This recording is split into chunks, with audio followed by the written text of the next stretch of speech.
Today we're going to take a look at our web-based laboratory information management system. I'm Ryan with PDEvidence, and I'm happy to walk you through our LIMS, and I hope you feel it was time well spent. We're going to start with our customer-facing Prelog application and finish up with a completed lab report with deliverables. The Prelog interface has been designed to be simple to use, with no specific training requirements. The options available include creating a new lab submission, viewing existing submissions so that you can check on their status, managing notifications. This is a way that individuals who are submitting evidence to a laboratory can add additional people to be notified when that laboratory analysis is completed. We'll begin by creating a new lab submission.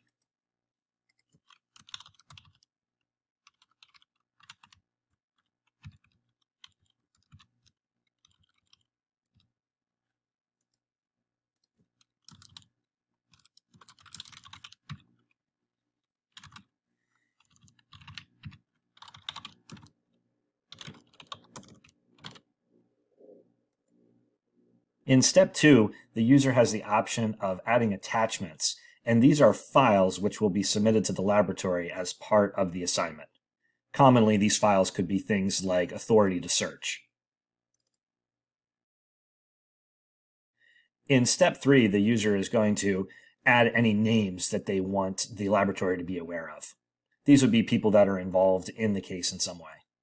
In step 4, this is where we talk about the items that we're submitting to the laboratory. And the drop-down boxes pull information directly from the laboratory information management system. So if the laboratory makes a change to their drop-down menu options, those changes are automatically reflected. The laboratory can also specify additional information requirements for a given item type. So for example, if we select phone, then Prelog is going to ask us for additional information, such as if a PIN, a password, or pattern is required.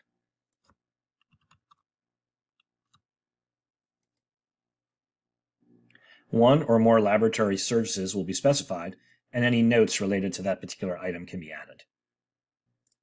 Next, I will complete the submission. I now have a 8.5 by 11 printable packing slip that I can take with me to the laboratory to submit my evidence. The Prelog process is complete, and if I happen to lose that packing slip along the way, I can always regenerate it. Now let's get started within LIMS. We'll start with receiving the laboratory submission that we just prelogged. At the receive screen, we can scan the QR code on the packing slip. Now, if the packing slip got lost along the way, we also have the ability to regenerate that packing slip within LIMS. This is also how we can get a preview of the evidence that has been logged and has not yet hit our door.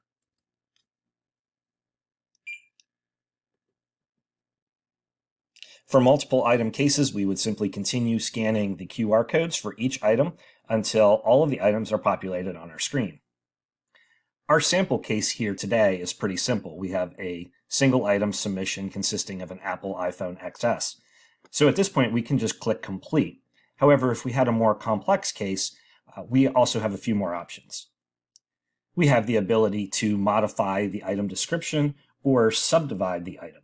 If there is a serious problem with the submission and the laboratory chooses to reject that submission, we have that option available as well.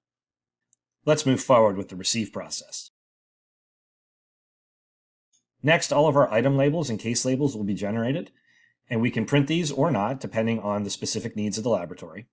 The case label is designed to fit on a manila folder if the laboratory is using those. And finally, a micro label is available as well, and this is for use on smaller items where a standard size label would not fit.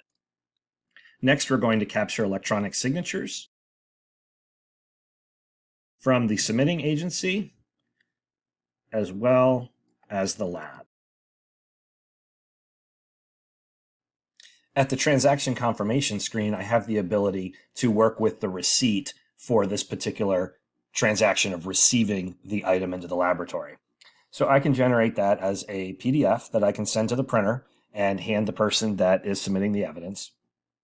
I can also email a receipt to any number of email addresses that I list. Or I can click the Email Receipt to Investigator button to send the PDF attachment to the case officer via email.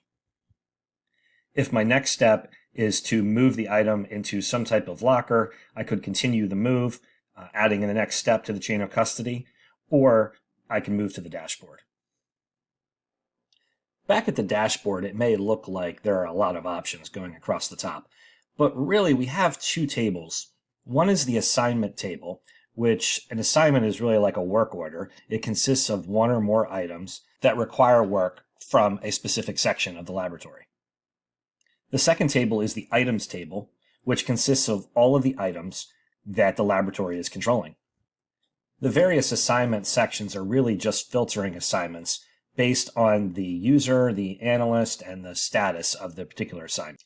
For example, my active is only going to show me the assignments that I'm currently working, and I can find the assignment that we just received under section unclaimed if I'm looking for the next assignment to perform.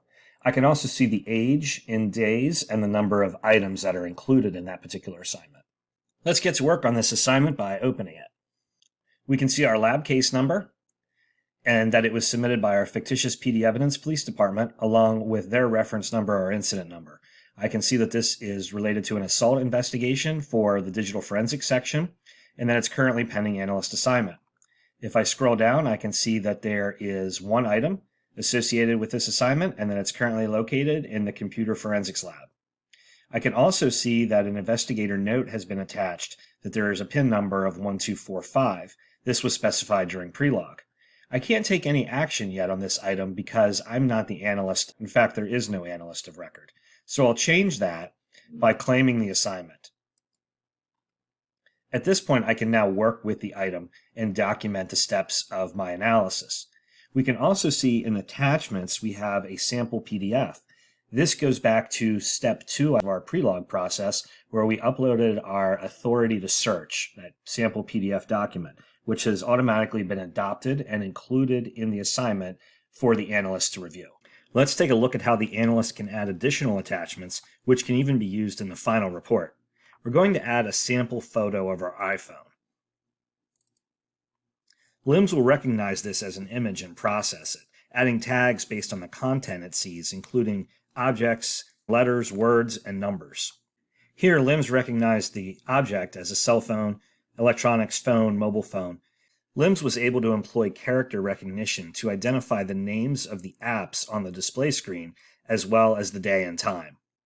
Attachments can be deleted with logging. We can see the SHA-1 hash value. We can download the file, and we can also see additional details about the file. If the file were to be marked deliverable, this file will be included in the list of files available for the investigator to download. These download options are included in an email from LIMS after final approval of the assignment, advising the investigator that analysis is complete. Recognizing that laboratories must often collect information unique to their mission, we include custom fields, which we organize under a section called Additional Information. These are input fields unique to the laboratory to collect whatever data they may require for each assignment. There are a couple more areas for customization to meet specific laboratory requirements. The next one is the worksheet, to document specific findings and analysis steps that we take. Let's open the worksheet for our digital forensics section, and we're going to select that this is a mobile device. This worksheet is entirely customizable to laboratory requirements. So this is a sample of a digital forensics worksheet. However, your digital forensics section may want something entirely different. Our sample worksheet consists of various drop-down boxes, text fields, check boxes, and clonable blocks, all designed to document information from our analysis. Let's complete a quick hypothetical analysis on our iPhone. I've gone ahead and filled out our form. And as I move between fields, if I were to make any changes, those changes would automatically be saved. Now, as I scroll down through here, I said that our iPhone is SIM capable and that one was indeed present.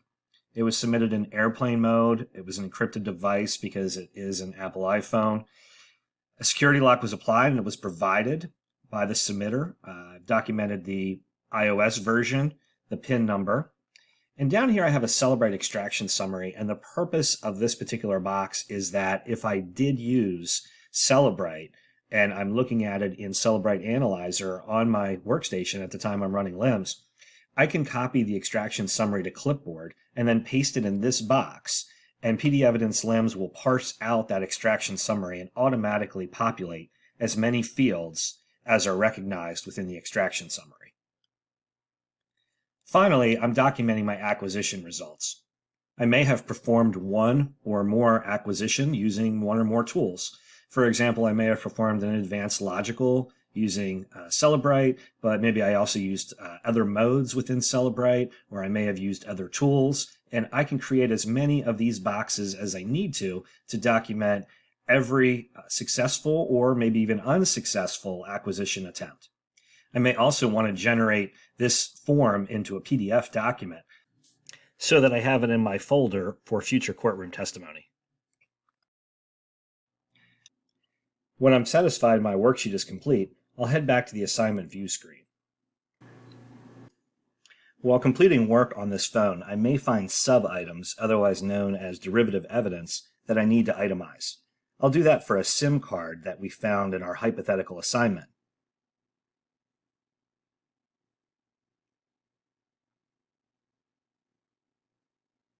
And then I'll add this new item to the assignment. Since we're wrapping up this assignment, now is a good time to assign optional lab fees. If lab fees are assigned, an invoice will automatically be generated when the assignment is approved. Lab fees are another area of customization based upon laboratory needs. Next, we'll get started on the final report. One of the biggest strengths of PDEvidence LIMS is the use of templates to convert worksheet data into human-readable report narrative, while still providing the analyst with an editor to customize the report to the assignment. The laboratory can specify commonly used sentences or phrases that can either be dragged and dropped or auto-completed. All worksheet data is available for immediate inclusion via drag and drop or autocomplete.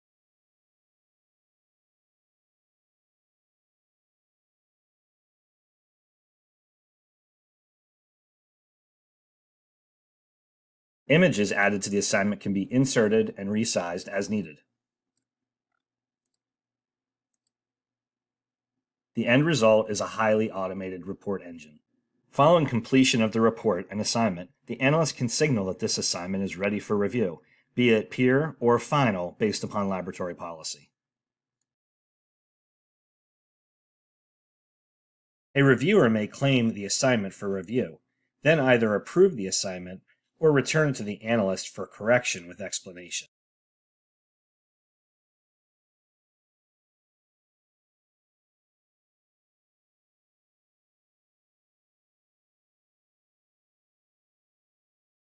When the assignment is approved, an email will be sent to the requester, advising them that the analysis has been completed.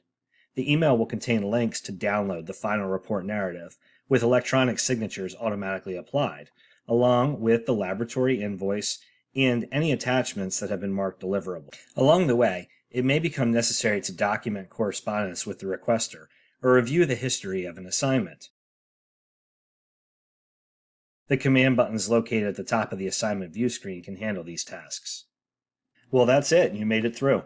Thank you for taking the time to learn a little bit more about the PDEvidence LIMS, and we look forward to working with you. You can reach us at PDEvidence.com.